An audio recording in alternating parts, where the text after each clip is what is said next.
क्या होगा अगर आप एक रात अपने दोस्त के साथ घूमने निकले हो और रास्ते में आपकी बाइक खराब हो जाती है। तभी एक बूढ़ा इंसान आकर आपकी मदद करता है, आपकी जान बचाता है। और अगले दिन जब आप उस इंसान का शुक्रिया अदा करने जाते हो, तब आपको पता चलता है कि वो इंसान 5 साल पहले ही मर चुका था। सुनने में तो ये सिर्फ एक कहानी लगती है, लेकिन जो आप आगे सुनोगे वो आपको अंदर तक हिला देगी। तो चलो वीडियो स्टार्ट करते हैं।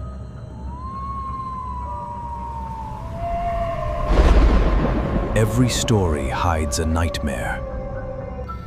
तो आज की जो सच्ची घटना होने वाली है, ये होने वाली है बिहार की, जो कि पिछले साल 2025 में ही हुई थी बिहार के 2 दोस्तों के साथ, जिसमें से एक का नाम विशाल था और एक का नाम विवेक था। विवेक और विशाल बहुत अच्छे दोस्त हैं और ये दोनों एक दिन प्लान करते हैं अपनी सिटी से दूर एक सिटी में घूमने का। इन दोनों का प्लान था कि उस जगह पे घूमेंगे और शाम होने से पहले पहले अपने घर पे वापस लौट आएंगे। ये सुबह निकल जाते हैं, लेकिन ऐसा इन लोगों का प्लान था कि शाम से पहले पहले ये घर पे आ जाएंगे।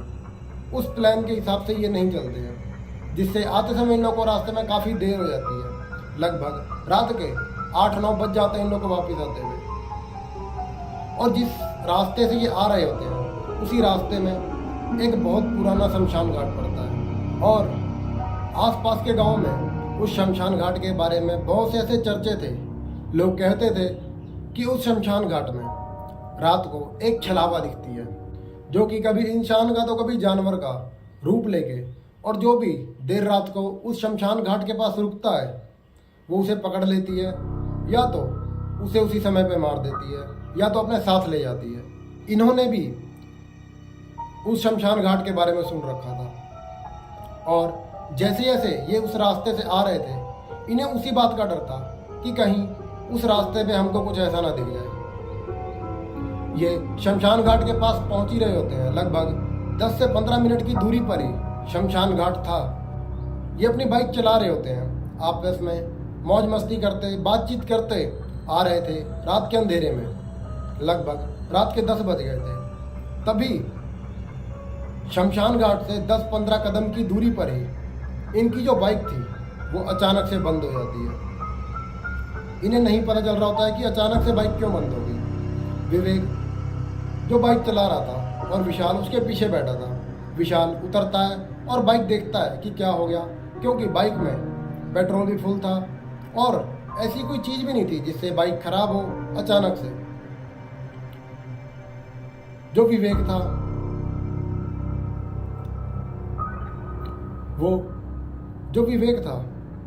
वो बाइक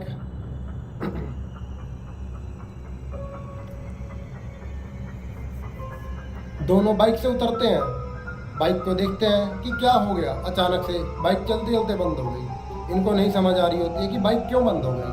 और ये उसी रास्ते पे खड़े थे, उसी शमशान घाट के पास खड़े थे।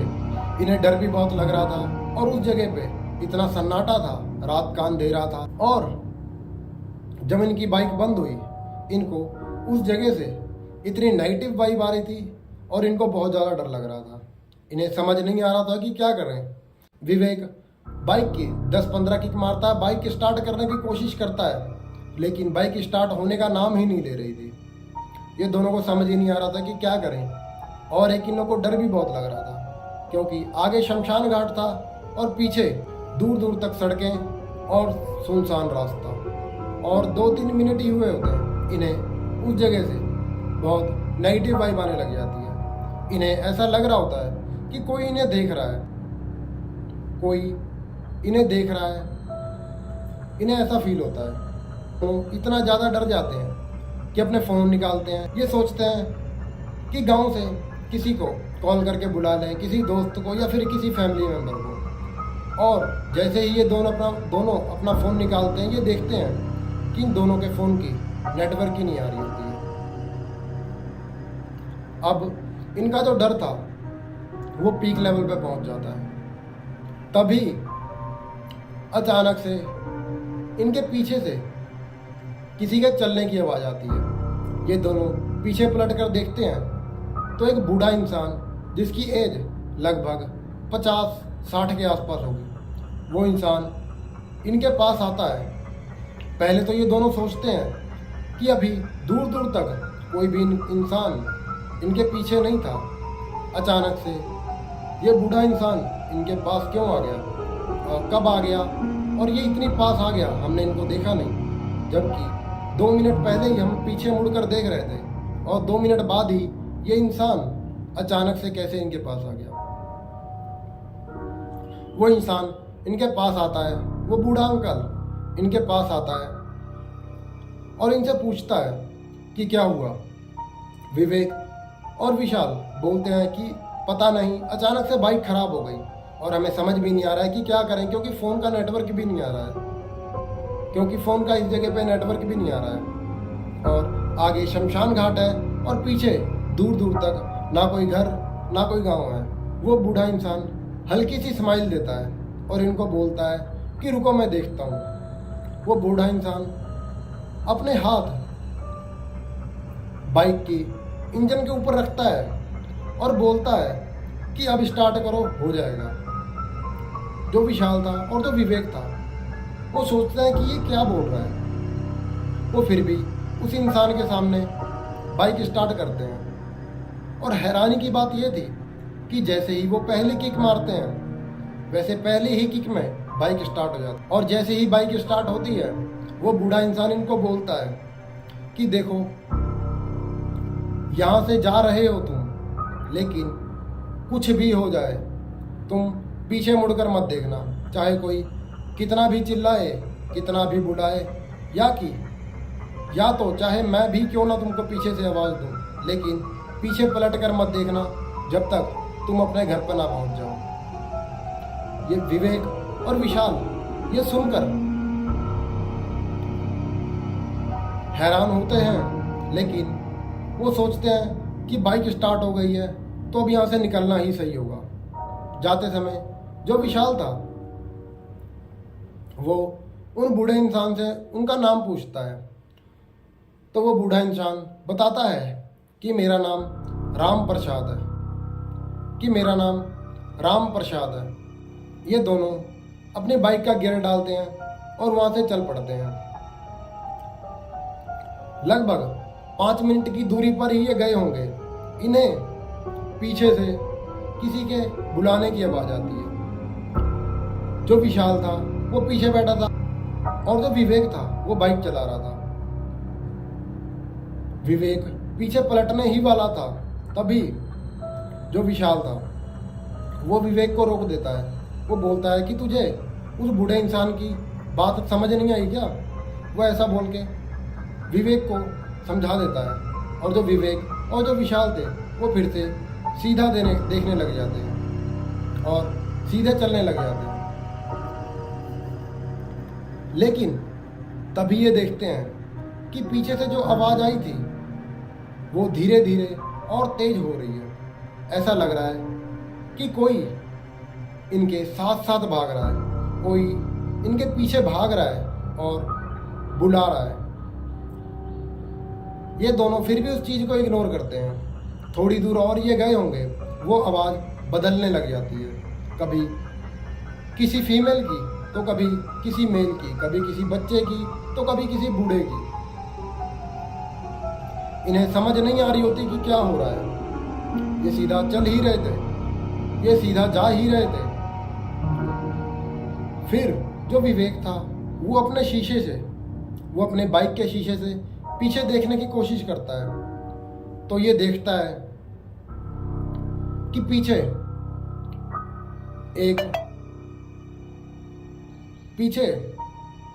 एक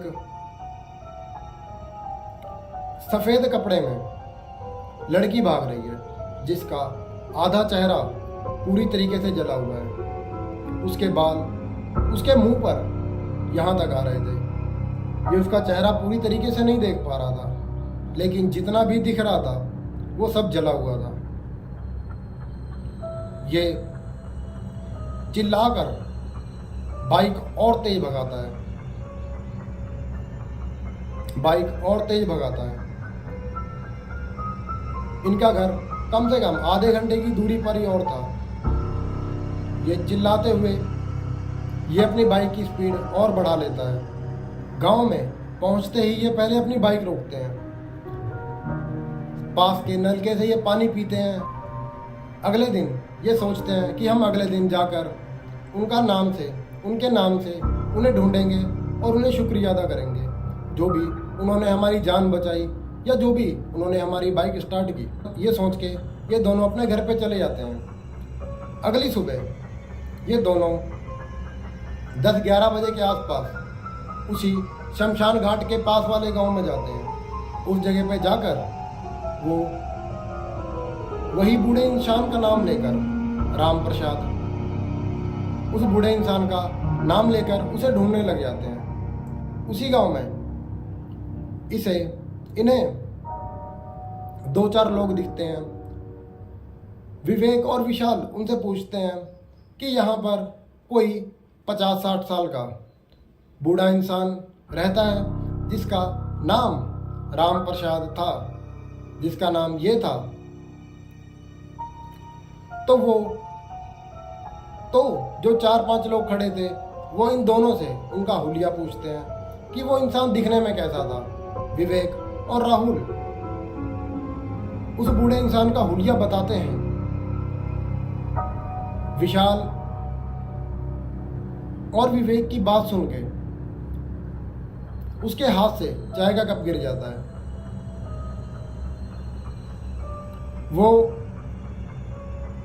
गांव के वो 3-4 लोग विवेक को और विशाल को बोलते हैं कि तुम हमारे पीछे चलो। इन दोनों को नहीं समझ आ रही होती है कि वो इन्हें कहाँ लेकर जा रहे हैं। ये दोनों उनके पीछे चलने लग जाते हैं और ये गांव के लोग उसी शमशान घाट के पास इन दोनों को लेकर पहुंच जाते हैं। शमशान घाट के अंदर ले जाते हैं। शमशान घाट के अंदर एक कब्र थी जिसके ऊपर क्लियरली लिखा था कि ये इंसान 2020 में इस दुनिया से चल बसा। ये सुन के विवेक और विशाल के पैरों तले जमीन ही खिसक जाती है। फिर जो गांव के लोग थे वो इन्हें बताते हैं कि ये बूढ़े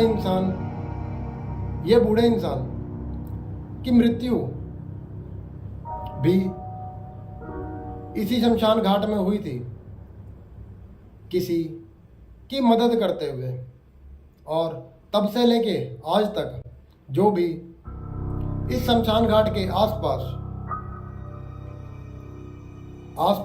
किसी हादसे में फंसने वाला होता है, ये उनकी मदद करते हैं और आगे भी करते रहेंगे। तुम्हारी किस्मत अच्छी थी और तुम्हारा मन साफ था जिससे ये तुम्हें दिखे और इन्होंने तुम्हारी मदद की। विशाल और विवेक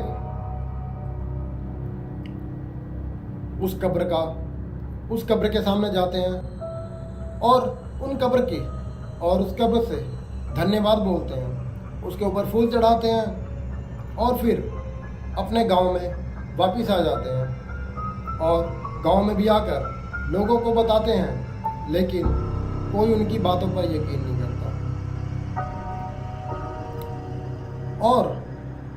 और सच बोलूं तो बिहार में ये सब चीज़ें आम होती है। वहाँ पर कब आपको क्या दिख जाए कुछ भी नहीं पता। और जो लोग भी बिहार से हैं वो कमेंट कर देना, और जो लोग भी बिहार से या किसी और सिटी से हैं प्लीज़ अपनी सिटी कमेंट कर देना। एंड अगर आपको हमारा कंटेंट अच्छा लगता है तो वीडियो को लाइक एंड चैनल को सब्सक्राइब कर देना। एंड हम कोशिश करेंगे आपके लिए डेली न्यू एक वीडियो ले आने की। तो मिलते हैं नेक्स्ट वीडियो में, जब तक के लिए बाय बाय।